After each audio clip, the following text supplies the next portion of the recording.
I'm Catherine and welcome to my channel. So I wanted to jump on here real quick and do an update with respect to the Tristyn Bailey case. So I've done a previous video on this, and if you haven't seen that video, I'll pop the link in the description box below.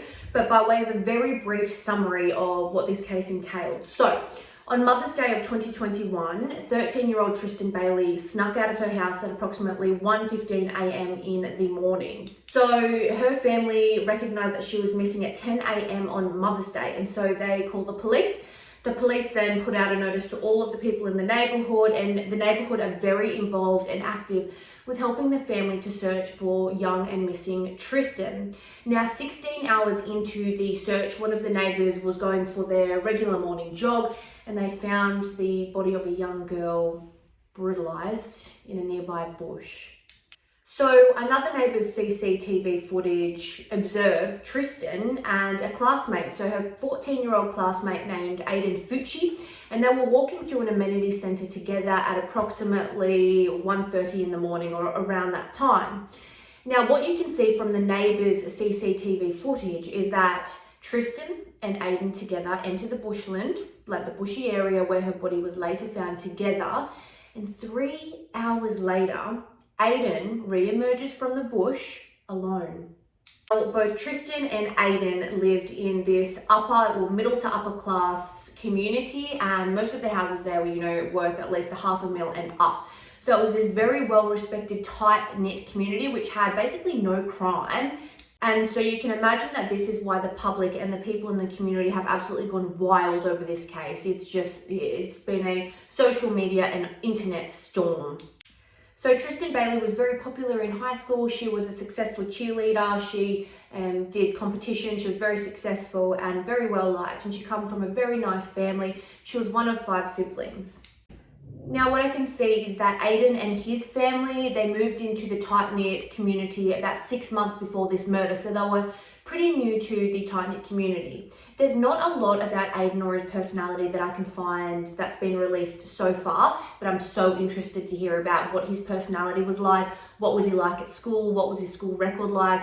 I want to know more about Aiden and his personality, because what I can gather so far is that Tristyn was a nice, popular young girl, and there's not much about Aiden or his personality that's been released to the media. So I'm really waiting to hear more about what was he like as a teenager before this incident happened. Now, what the police have established is that young Tristyn Bailey was stabbed to death, and there were over 116 stab wounds. And so if Aiden is, and it's still alleged at this point in time, so he hasn't been convicted, but he's definitely been charged. If Aiden is the one who did this, it was a horrific stabbing in this upper to middle class area where it was just unheard of. There's no crime rates. So to go from no crime rates to having this horrific, brutal incident occurring, you can imagine, and it's not surprising that this is why everyone's gone crazy about this case in the media. All right, so the breaking news is that Aiden's mother, Crystal Smith Fucci, or Fucci Smith, her name is Crystal, she has been arrested for tampering with evidence in respect of this case. So the allegation is that after Aiden was arrested, so basically after the neighbour released the CCTV footage, the police came and spoke with Aiden at his home. His mum was present. Aiden actually volunteered to take the police to the last place he saw Aiden. So he goes with the police, and it's alleged that after they left, the mother took a pair of his blue jeans, which turned out to be the blue jeans he had been wearing the day before and the night before, and she washed them in the sink. Now, you might be wondering, well, how did the police know that this happened? So the Fucci family, had CCTV footage all through their house. And so the police confiscated the CCTV footage, and they could see that there was a witness. There was another person at the property at the time that Aiden was arrested. And it was apparently that witness that reported the mother washing the jeans to police. And of course, the police could then see the mother washing the blue jeans in the sink on the CCTV footage. So it was all linking up and pointing to the mother helping, aiding and abetting her son to cover up evidence in respect of this case. So one of the police reports stated the following: tampering with physical evidence on Sunday, May 9th of 2021 at approximately 10 a.m. Tristyn Bailey was reported as missing. This ensuing investigation led to deputies to believe she may have been in contact with Aiden Fucci on the evening of May 8, 2021. Contact was made with Aiden at his residence, and his mother, the above-named defendant, was present. So remember, at this point in time, we're talking about his mother tampering with evidence, so she's the defendant when we're mentioning defendant in this video. Aiden volunteered to ride with the deputies to show them where he had last seen the victim. As Aiden spoke with deputies, his story began to change, and he subsequently invoked his constitutional rights. Tristyn was located deceased from an apparent homicide, and Aiden was identified as the primary suspect. During the course of the investigation, a witness identified Aiden was wearing blue jeans on May 8 of 2021 at 8 p.m. the night before the murder of Tristyn Bailey. Based on the investigation, Aiden did not go home or change his jeans prior to the early morning hours of 9 May 2021 when Tristyn was murdered, allegedly by Aiden. Moreover, the video surveillance during the early morning hours of May 9th indicated that Aiden was wearing the jeans. During the course of the homicide investigation, video surveillance was obtained from the accused's residence. Video surveillance confirmed deputies speaking with Aiden, with the defendant, being Aiden's mother, Crystal, present. After Aiden voluntarily left with the deputies, the defendant can be observed on the CCTV footage going through Aiden's bedroom at 12:55. Retrieving a pair of blue jeans, taking the jeans to an adjacent bathroom and scrubbing the jeans in the back of the sink. She then took the jeans to her master bedroom for a period of time. A witness can be observed from the video surveillance at 13:05 and appeared to have a discussion with the defendant. The defendant returned the jeans to the bedroom of Aiden at approximately 13:28. During the course of the homicide investigation, Aiden was transported to the Sheriff's Department of St. John's and placed with his biological father and his biological mother, the defendant. So the audio and the video that was recorded when the parents and Aiden were in the police interview room caught his parents asking him whether there was anything that might be on his clothes from the previous night. Aiden advised that he was wearing blue jeans. His mother responded, "Are you sure there's nothing on them?" And Aiden responded, "I think so. Why?" The mother could be observed giving Aiden a questioning look, and then she whispered, "Blood." The witness was identified in contact on May 12. Detectives conducted an audio recorded interview in which the witness advised that Crystal Smith, the mother, located a pair of jeans in Aiden's room and said that Crystal washed the jeans. The witness stated that she didn't know if there was blood on the jeans or not. The witness advised that she could not see anything on the jeans that appeared to be blood, but that Crystal Smith washed the jeans, and she stated to Crystal that she could get in trouble for washing the jeans. The blue jeans in question were located in the search in Aiden's bedroom. The blue jeans tested positive for the presence of blood. Additionally, the drain of the sink where the defendant's mother could be observed scrubbing the blood also tested positive for the presence of blood. So, the media continues to absolutely frenzy over this case, and a lot of comments in the public are asking, why did that family have CCTV footage in every single room of the house? It's a little bit bizarre. I mean, sometimes people will have CCTV footage if they are, concerned about break-ins or they've had a break-in in the past. So I understand that. But usually if nothing's happened and, everything's hunky-dory, you don't have CCTV footage in every single room of the house. I mean, even if you are concerned about potential break-ins or something like that, I mean, one might ponder that you would have the CCTV footage at the front or the back of the house or at the windows. But in the rooms of the house, I think takes it to the next level. Why did they feel like they had to watch all members of the family at all times and have that type of footage available? That is one of the primary questions that are being discussed in the media. What was Aiden like before this? Was there a reason his mother thought it was appropriate to have CCTV footage in every room, including Aiden's? Why was there CCTV footage? So that is something that a lot of people are asking at the moment.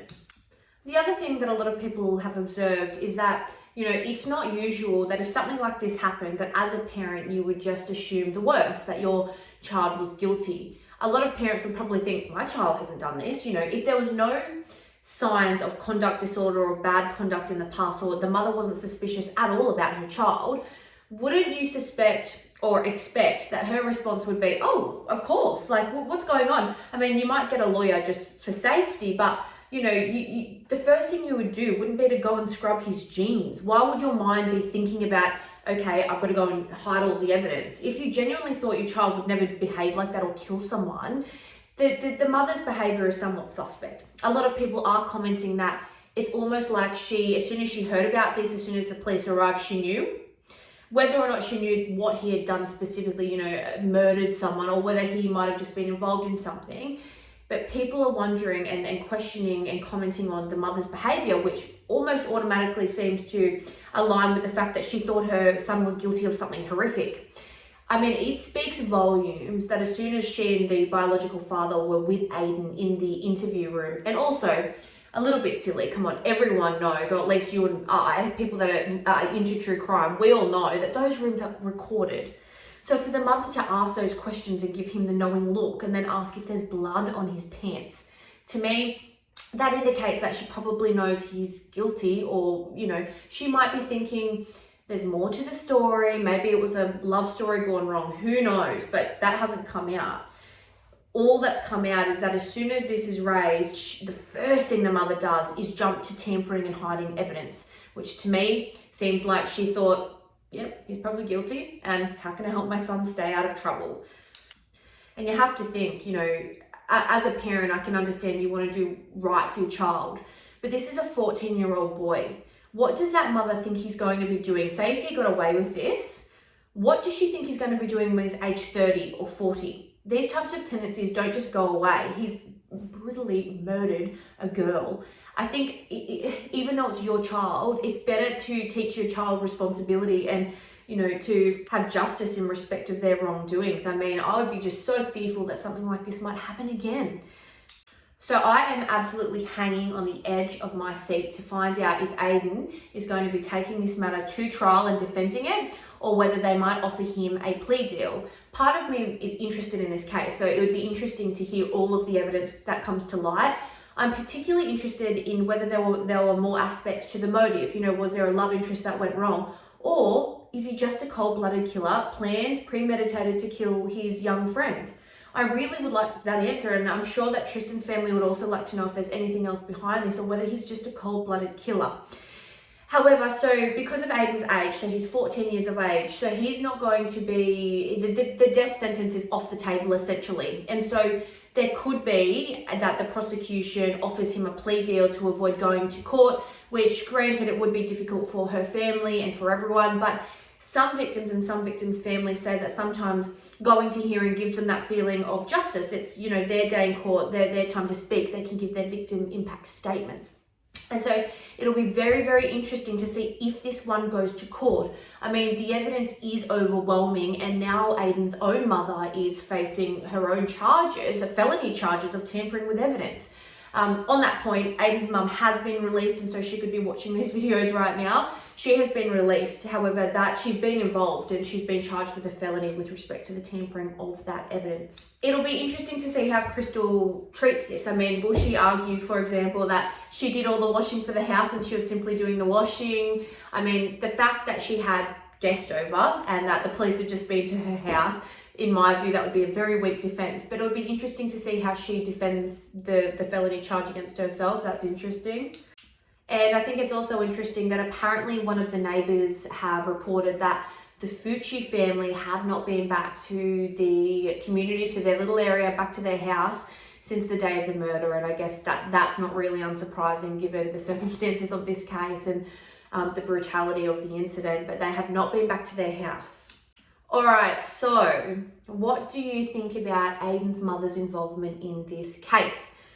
If you're a mother, what are your comments? Would you do the same, or do you think it's better to teach your child not to do, I mean, this is heinous, he's murdered someone. Where do you draw the line as a mother? I'm interested, let me know in the comment section below. If you have any more information regarding Aiden's personality, how he was at school as a child, any links to that type of information, please let me know, and please put those links in the comment section below. I'm really, really interested.